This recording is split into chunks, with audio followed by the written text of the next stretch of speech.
Everyone loves a hero, but not the one we'll be making today. 2 weeks ago, we discussed making the worst possible fantasy universe, and so today it's going to be the worst possible protagonist, which we only got hints of in that previous video. No terrible story is complete without an equally terrible protagonist infused with all the qualities we love. Insufferability, power tripping, a total destruction of the concept of stakes, and most importantly, self-inserting to our heart's content. And naturally, that's what we're going to start with first. They say that Sonder is the sudden random realization that all the people you pass by on the street, from the garbage truck driver to the lady walking her miniature poodle to the teenager working the cash register at your local Mickey D's, are all possessing of a complex internality and have struggles and worries and hopes all of their own that you could never hope to understand all of. We'll be throwing away Sonder today and adopting the only mindset that matters. I am a real person and everyone else is fake and unimportant and lame. Therefore, my protagonist is a real and important person, and all the other characters he interacts with are NPCs who are either good because they like my protagonist or bad because they don't. In this way, I can be the truest self-insert possible, mirroring my own personality faults so thoroughly that I'll write a convincingly flawed person, but only on accident, because I know, in reality, I'm writing the pinnacle of existence.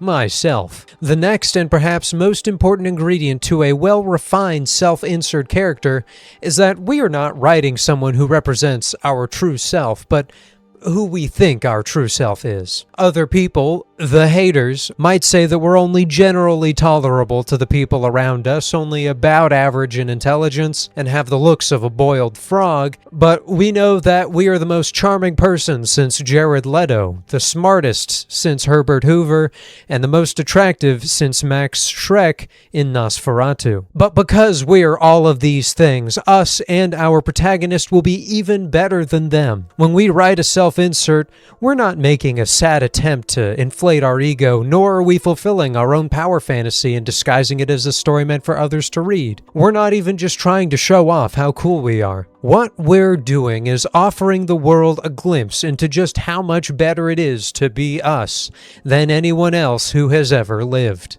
That is the attitude that will get you places. When we write our story such that we are the constant center of attention, that we're loved and adored by all, and that we know the answer to everything, we are writing the world as it should be. Because the world is wrong for not recognizing our genius. This is a healthy mindset above all, folks. One that would result in millions of sales and no backlash. And so here is that protagonist of ours, Bartholomew the Bold, the Lion-Hearted, the Slayer of Dragons, and all my detractors online. As you can see, Bartholomew is an exact one-to-one replica of myself, because why would I write about someone worse than me? Bartholomew the Bold has conquered nations, scourged demons, hunted monsters of all sorts, and even survived bearing the weight of my novel's massive 20-page exposition dump front-loaded into my prologue. And all of this before we start the story, of course. When we start the story, despite all of Bartholomew's achievements, he's still a humble farm boy. We wouldn't want the audience to think we're arrogant, of course, and so we need to start with something simple.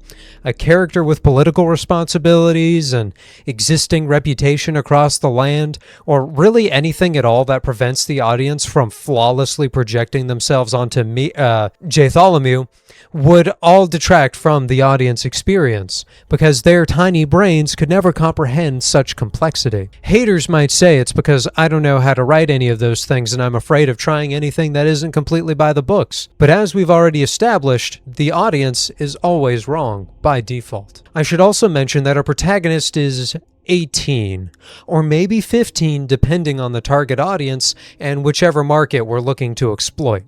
How did Bartholomew have time to embark upon all of those incredible exploits at such a young age? That's a stupid question. It's because he's the protagonist. And it's not like you do anything on a farm. I mean, what, you pick weeds or something once a year when the harvest comes? Yeah, right. The peasants deserve shoveling dirt. Farming is too easy for the likes of Bartholomew or anybody who actually matters. Now, Instagram Reels and TikTok have also told me that aura farming is basically the core of what makes a character or piece of media good. And so we're really going to ramp that up. Ask to help harvest the crops? Aura farm by burning down the barn. Ask to slay the Dark Lord? Aura farm by punching the guy who asked, because Bartholomew is a morally gray character. Morally gray in that they do what I consider to be the right thing literally all of the time, but they're kind of a jerk about it. I don't actually know how to write them being a jerk in an intimidating way because I'm fearful of confrontation in real life, so I'll just have Bartholomew mean mug everyone instead to show how much they don't care about what's going on. They don't even want to be here anyway. Saving the world is lame as hell. Caring about the fate of my family and friends is cringe. Real heroes say and cross their arms in every conversation. Here we take inspiration from uncomplicated and entirely heroic characters like Walter White, but he was bald and therefore not as cool as Bartholomew. His character arc was about going from a lame-as-hell school teacher to a badass drug kingpin, and that's what we want for our character. Have we completely forgotten about our actual plot and started an entirely new plotline midway through because we watched a new piece of media, and therefore will rewrite our entire story around it? Absolutely. Anyway, the next thing to do is determine the wants and needs of our protagonist. Characters are, in most pieces, meant to grow alongside their story and change as events reshape their perspective on the world. Thankfully, we won't be needing to worry about that stuff because Bartholomew's perspective is already flawless, and you can't improve upon perfection. However, we do need to find a way to get Bartholomew in on the actual plot. Our plot is a never-before-seen and innovative idea. Bartholomew, a farm boy, is given a prophecy about his glorious future and then goes off to fight the Dark Lord of an evil empire. Given that nobody has ever done this before, we shouldn't be needing to adapt the concept too much. But more importantly, having a prophecy means we can save the effort on the character work of figuring out why Bartholomew is going on the quest. One could reasonably assume without it he might stay on the farm. We could try to arrange some sort of character drama about how Bartholomew, since he accomplished so much so early in life, might actually just feel like he's peaked early or like he's missed out on much of what could have been his childhood and now wants to enjoy the simple life he might otherwise have had. But farming is lame, and Bartholomew is anything but lame, so he should not enjoy being there. Besides, as we know, the most innovative way to describe our protagonist's starting situation is with them hating everything about their life, because then the wish fulfillment angle of the story can be played out to its maximum extent when they're pulled into the broader story. It's not like there'd be anything interesting to having a contented character pulled out of their actually fairly nice life to go on a quest that they know will be long and difficult. It's also not like it'd make our reluctant protagonist box we need to check off a lot easier to cover. So Bartholomew is on the farm because I guess he needs to help out his parents. Oh wait, no, his parents are dead. Traumatic backstory. Almost forgot about that part. Yes, traumatic backstories. Alright, when he was a kid, his parents abandoned him at age 5. Just old enough that he'd remember them. Then, as they were leaving him at the orphanage, they were both hit by a car. Double whammy. Abandoned and then literally orphaned in the same moment. Doesn't get more traumatic than that. So he spent some time at an orphanage before his uncle or something remembered he existed and took him to the farm before he went on all of his pre-story adventures. Right, so now that we've established his tragic backstory and that he's actually at his uncle's farm, he can't leave it now because he's got to help with the harvest or something. Despite his incredible success as an adventurer before the story, he has no money that he could use to provide for his uncle or even just to hire on a few more workers, or even just to move out of the farm in general. And that's because the IRS took all his money because he forgot to file his tax returns. That's the in-universe reason, by the way, and it is the IRS, despite this being the map the story takes place on. Now, the out-of-universe reason for me as an author is that if he had money, I'd have to think about all the ways it could help him solve problems later in the story, and that'd be harder than just having him punch his way through everything. Anyway, our mentor figure, Wizard the Wise, appears one day to tell Bartholomew of his prophecy to slay the Dark Lord, Evilus the Cruel, ancestor to Warlock the Evil as we saw him in the modern time timeline of this world. Wizard the Wise tells Bartholomew that he is to basically be the coolest guy ever, and that he'll become very strong. He even offers to help pay off Bartholomew's uncle's debts so that Bartholomew will be free to go on the adventure that would result in Evilus the Cruel's demise.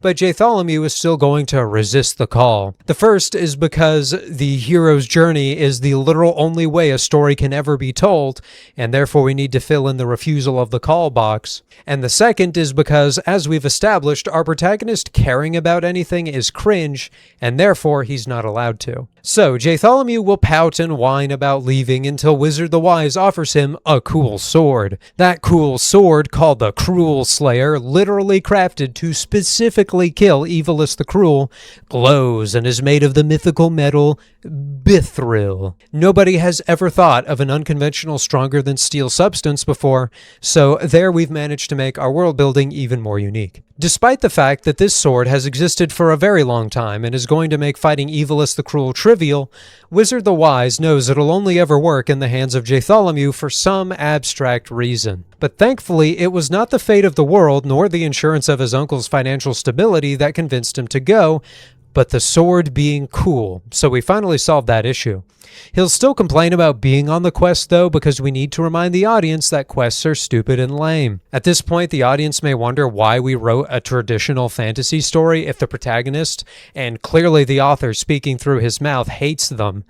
But they don't know about the merchandising potential for a dozen novel fantasy series, which is our real motive after all. So by now we've got Bartholomew on the adventure, and we need our hangers-on, our friends, I mean.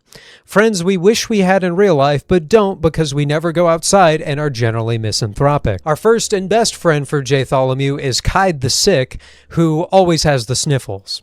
We know stories need conflict, and he's the one that offers it by bickering with Bartholomew about how they go about their quests. Kide exclusively has stupid concerns and doesn't offer much of anything to Bartholomew. This is for a few reasons crucial to our narrative success. The first is that whatever path I write Bartholomew taking is the right one, and so Kide couldn't ever really have valuable insight about how to do it differently. The second is that through Kide being our lovable goofball, read useless idiot, we can emphasize Bartholomew's brilliance through contrast. That's a big word for us. But J-Bat, you might say, if Kide the Sick is so useless, why does Bartholomew keep him around? To that, I respond that Kide the Sick is a charity case for Bartholomew. He keeps Kide around because he doesn't want Kide to feel unloved or unwanted. Not that we know anything about that feeling. Secondarily, Kide is also, kind of an okay fighter. Nothing compared to Bartholomew the Bold, the Lion-Hearted, the Slayer of Dragons, and all my detractors online. But he's good enough to be mentioned occasionally, dueling some random goon while Bartholomew fights off 50 of them at once. There might be a few other characters if we want our traditional 5-man band, though. We'll also have Brainus Thinka, the smart one, Bench Muscleman, the brawny one, and Smiley Goodman, the nice one.